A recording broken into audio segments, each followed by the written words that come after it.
एकीकडे Nashik smart city हो बघताय तर दुसरीकडे ह्या स्मार्ट सिटी नाशिकमधील पंचवटी अमरधाम विविध समस्यांचा आगार बनलं असून अंत्यविधीच्या ठिकाणी नागरिकांना अनेक समस्यांना सामोरं जावं लागतंय।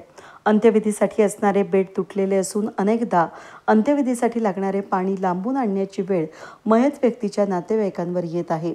या ठिकाणी रक्षा वाहून जाणारे चेंबर भरलेले असल्यानं रक्षेसाठी येणाऱ्या लोकांना इतरांचीच रक्षा न्यावी लागत असल्यानं हा नागरिकांच्या भावनांशी खेळण्याचा प्रकार असून यात लवकरात लवकर सुधारणा करण्यात येऊन तुटलेले बेड दुरुस्त करावेत, तुंबलेले चेंबरचे चोकअप काढण्यात यावं, पाण्याची कायमस्वरूपी व्यवस्था असावी, अमरधाममधील लाईटची दुरुस्ती करण्यात येऊन योग्य प्रकाश करण्यात यावेत। या मागण्यांचा विचार झाला नाही तर आंदोलन करण्याचा इशारा यावेळी ॲडव्होकेट सुरेश आव्हाड यांनी दिलाय।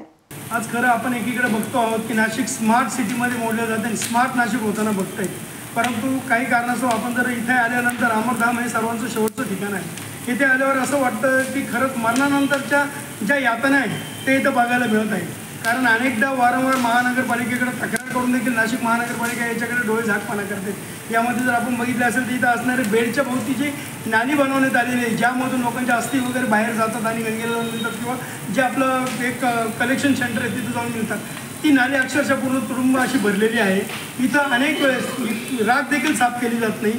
ती राख एकमेकाची इतर अस्थींची राख त्याच्यावर ठेवली जाते, ती एकदा साफ केली की ती अस्थीसुद्धा नंतर सापडत नाहीत। त्यामुळे आमची वारंवार मागणी या महानगरपालिकेकडे आम्ही केलेली आहे की इथले ढापे दुरुस्त करण्यात यावेत, ह्या नाली ज्या आहेत जे अस्थि विसर्जनासाठीची नाली बाहेर निघालेली आहेत त्या दुरुस्त करण्यात याव्यात। जे बेड तुटलेले आहेत अक्षरशः जर आपण बघितलं तर आजूबाजूला जे बेड आहेत तिथे ते असे एकमेकाला असे भिडलेले आहेत। जर एखादी हेवी बॉडी आली तर तिच्यात ती बसतसुद्धा नाही। त्यावेळेस अनेकदा त्या बॉडी बाजूला ठेवून जोपर्यंत दुसरा मोठा बेड रिक्त होत नाही तोपर्यंत त्या अंत्यविधीसाठी वाट बघावी लागते। तर अक्षरशः याचा आम्ही निषेध करतो आणि महानगरपालिकेकडे माझी मागणी असणार आहे की लवकरात लवकर याचं हे बेड दुरुस्त करण्यात यावे, तिथं असणारी नाली दुरुस्त करण्यात यावी, हे जे चेंबर्स आहेत त्याच्यावरती ढापे टाकण्यात यावेत। जर हे लवकरात लवकर झालं नाही तर याच्याबाबत आम्ही मोठा आवाज उचलून आणि आम्ही मोठ्या प्रमाणात आंदोलन करण्याचा इशारा देखील आम्ही या मार्फत नाशिक महानगरपालिकेला देतो, अशी आमची इथे विनंती असते। News today Nashik.